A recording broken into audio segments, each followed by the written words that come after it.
If you've ever felt a little bit uneasy about your financial future, you're not alone, according to a recent study released by Allianz Insurance Company. The numbers are pretty alarming. 67% of Americans say they fear running out of money more than death, and 57% say they feel anxious when the market drops. Think about that for a second. More people are afraid of running out of money than they are of dying. That is not something that we should brush off. That is a deep-seated fear, people, and these two stats. They're kind of the same problem showing up in different ways. Because when you don't know what your plan can support, how much you can safely spend, or what happens when the market goes down, every drop in the market feels like a threat to your security and to your life. It feels like this might be the thing that breaks your retirement, and that is where that fear creeps in, when it feels like your future, your financial future, is tied to something outside of your control, whether that is the market, the economy, or the headlines. So in this video, I want to do something very specific. I want to take these two fears, the fear of running out of money and the fear of a market drop, and show you how to reduce them.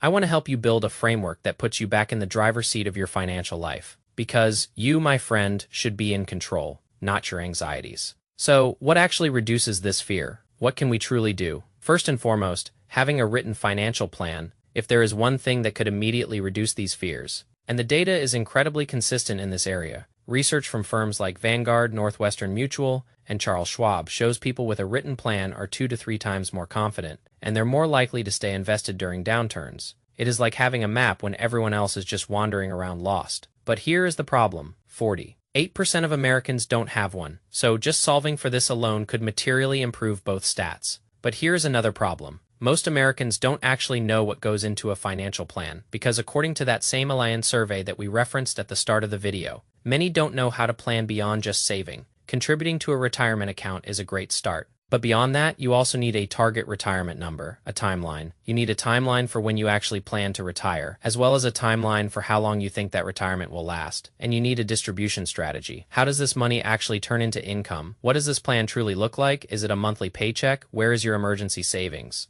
How are you covering the gap? This is really how you turn savings into a plan. It is the difference between a pile of bricks and an actual house. Allianz also said most Americans don't know how Social Security fits in. If you haven't done so already, go to the Social Security Administration's official website, SSA.gov, and create your free. You'll be able to see your work history, you'll be able to see what your projected benefits are at different ages, everything from early retirement age 62 to full retirement age or age 70. And this can help you decide when you're going to claim, because this is going to serve as your income floor. This is what comes in every single month, regardless of what the market is doing. And this is an incredibly important piece of this puzzle because this shows you what your portfolio actually needs to cover. It shows you that your portfolio doesn't have to cover 100% of your spending. That is a huge relief right there. Allianz also said that most Americans don't know what taxes look like in retirement. This is one of the biggest unknowns, and one of the biggest misconceptions here is the reality. Research from the Center for Retirement Research shows the majority of retirees pay no federal income taxes, and we see a clear trend: about 80% of households pay federal income taxes in their peak working years. That drops to about 50% by the age of 65, and by the age of 70, it drops to about 35% of households. Why? This is because income often declines in retirement. Social Security is partially tax-free for many. There is no payroll taxes, and many states have more favorable tax rates where they eliminate or reduce taxes from retirement accounts. For many retirees, taxes fall dramatically once they go into retirement. But remember, not everyone fits this pattern. If you have very large traditional account balances, if you have dual Social Security benefits, or a pension, you might not fit into this picture. In fact, you may find that you stay in the same tax bracket or move even higher over time. So, what is most important is that you know your situation. No cookie-cutter solutions here. People, another big blind spot is knowing what healthcare will actually cost. This is one of the biggest sources of uncertainty, and truly one of the hardest categories to accurately estimate on your own. And this is exactly why I've partnered with a company called Chapter. Chapter is a Medicare advisory platform. They help you compare plans across major carriers, check your doctors, prescriptions, and coverage, and find a plan that actually fits your situation. They'll help you project what your healthcare costs will truly look like in retirement. This is a huge piece of the puzzle. So if you're approaching 65 or you're already on Medicare and you just want a second opinion, talk to one of their licensed advisors today. I have a link down below in the description box. It is an affiliate link, as well as a phone number. If you would like to reach out to them, they are a wonderful resource. Seriously, check them out. Another way we can really help to combat these fears of running out of money or fearing a market downturn is thinking in terms of income-based planning versus portfolio-based based thinking, this is a really big one. And it is supported by research from David Blanchett and Michael Fink. When retirees think in terms of I have a $400,000 portfolio, they often feel a lot of uncertainty with that, because a portfolio itself feels abstract. It is hard to think of a portfolio in terms of what will my life look like in retirement. What kind of life would that support? But if we shift our thinking to thinking in terms of income, specifically guaranteed income as well as discretionary income, well then all of a sudden things feel a little bit more concrete. Let's run through an example. Let's assume we have a dual income household. One person receives $1,600 a month in Social Security benefits, and the other receives $2,500 a month. That is $4,100 a month in guaranteed income. So no matter what the market does, those checks show up every single month. Now, let's say this household also has $400,000 invested. At a 5% withdrawal rate, that gives you $20,000 per year or about $1,700 per month. That becomes your flexible income. This is the part that you can adjust. Maybe you spend a little bit more when the markets are doing well, and maybe you pull back a little bit when the markets are down. Now think of how different that feels. In one scenario, you say, I have $400,000. What kind of life can I have? In another, you say, I have $4,100 a month in guaranteed income plus about $1,700 a month in flexible income. That gives you a real picture. That is something you can truly plan around, and it is very easy for us to work with monthly income figures. After all, we've been doing this our entire working lives. And this is exactly what the research shows. When people frame their wealth as income as opposed to assets, they experience more stability, more control, and more confidence.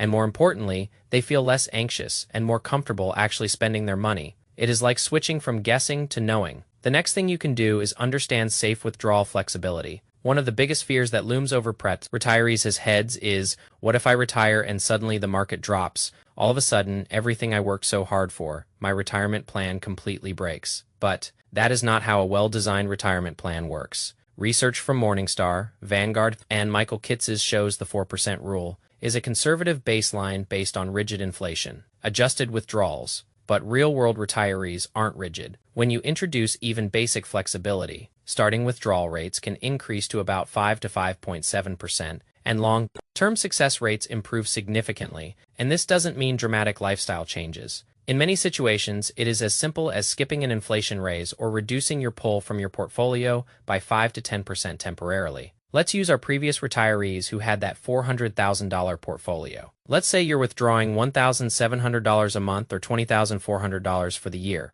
Let's say you reduce that draw by 10% during a market downturn. So now you're pulling $1,547 per month or $18,560. $4 a year, that is a reduction of about $1,800 per year. That is about $153 a month. We are not talking about a massive change. If we look on its face, this doesn't even feel like much. And remember that this household would still have guaranteed income streams like Social Security coming in every single month. But when we make small adjustments like this in the times where it matters most, research shows us that this can have a long-term outsized impact on the success of our portfolio. Adjustments like this can improve success rates by 10 to 20 plus percentage points. It can preserve tens of thousands, maybe even $100,000 or more in portfolio value. And it can extend the life of a portfolio by years. The benefit isn't really just about the dollar amount. It is about when you make the change, when you reduce your draws when the market is down, when your assets are depressed. You avoid selling when it could do the most damage to your portfolio. Instead of locking in losses,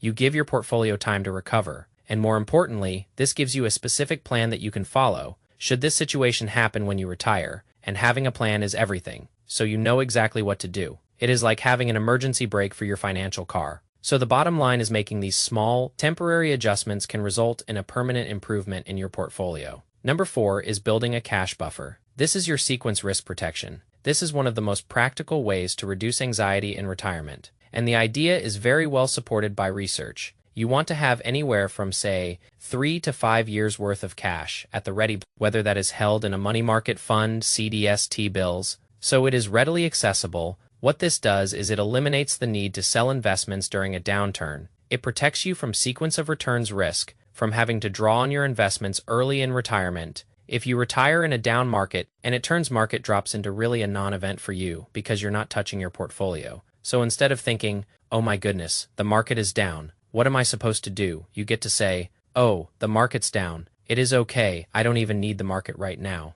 Anyway, but this might also lead to you thinking, how am I supposed to build a cash buffer that is 3 to 5 years worth of expenses? Well, the good news is you don't have to cover all of your expenses. You only have to cover the gap between your necessary spending and your guaranteed income streams. Let's go back to our dual income household. They have $4,100 a month coming from Social Security. This is our guaranteed income. Then they want $1,700 a month from their portfolio. That is $1,700 a month. That is the gap. So instead of building a cash buffer that covers total spending, you're only building a buffer that covers the gap. So in this situation, a 3-year buffer looks like about $61,200. Now sure, that is not insignificant. But what this does is gives you multiple years where you don't have to touch your portfolio. You don't have to sell during the downturn, and you can give your portfolio the time it needs to recover. It is like a financial timeout for your investments. Number 5, we want to allow Social Security to serve as our foundation. Look at it as our income floor. This is one of the most underappreciated stabilizers in retirement. According to data from the Social Security Administration, low earners experience about a 75% income replacement from Social Security. Middle-income earners tend to fall in the ballpark of about 40% as an income replacement. And if we look at married couples, they see income replacement for the household level of about 62% of income. If we look at households without a pension, these are not trivial numbers. And once people truly understand what their projected benefit looks like, they can plan out when they should actually claim, and they can figure out how Social Security fits into their whole retirement income picture. And this changes everything, because now you know your portfolio doesn't have to carry the full burden. And then it is important that we also layer in 2 realities. Many retirees spend less in retirement than they did while working, and Social Security can cover a meaningful portion of income, especially for lower and middle income earners. All of a sudden, that gap you need to fill from your portfolio starts to feel a lot more manageable. For instance, if you expect to live on $60,000 a year in retirement and you know you only need to cover 20% of that gap from your portfolio,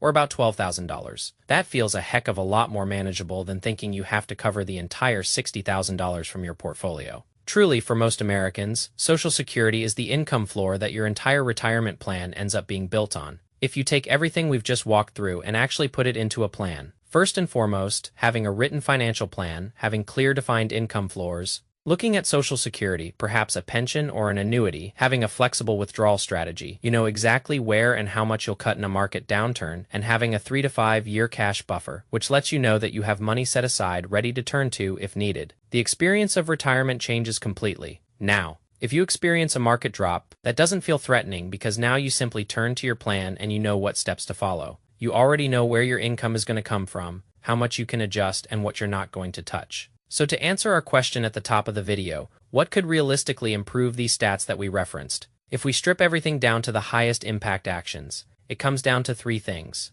Number 1, get people to create a written plan. This alone can dramatically reduce fear because uncertainty tends to disappear when you have a clear, actionable plan. Number 2, shift the conversation to income, not assets. Start asking, what income does this produce? Know exactly what your guaranteed income streams are as well as your more flexible income streams are. This tells you exactly how much give your plan has. And this alone can reduce anxiety and increase spending confidence. And number 3, teach flexible withdrawal strategies and have a downturn playbook. You have to have a plan for what you're going to do if the market doesn't cooperate. As long as you have a plan with the steps you can follow, that goes a long way to building confidence, to giving you peace of mind. When you give someone a clear plan, when to adjust, how much to adjust, and for how long, it has a way of channeling all that panic into, okay, these are the steps I need to follow to succeed. 67% of Americans are afraid of running out of money more than death. But the data tells us that it is because they don't know how their plan works.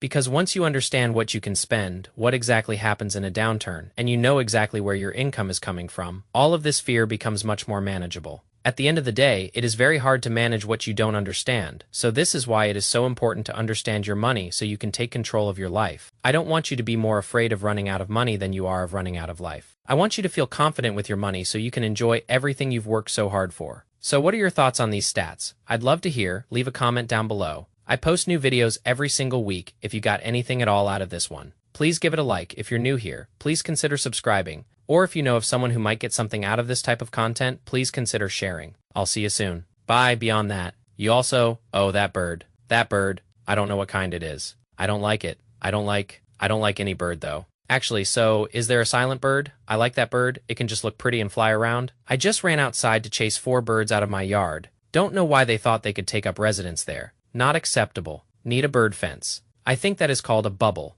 Listen, I don't see the birds out there. They're in a tree somewhere, and I'm not going to be totally crazy and climb a tree. So I put earplugs in. I'm sorry for all the bird lovers. I'm truly sorry. But I hate noise. Misophonia. It is a thing. Look it up. Just I want to live in silence. There is a bug on my wall that I have to go kill. Stay boring. Stay patient. Peace.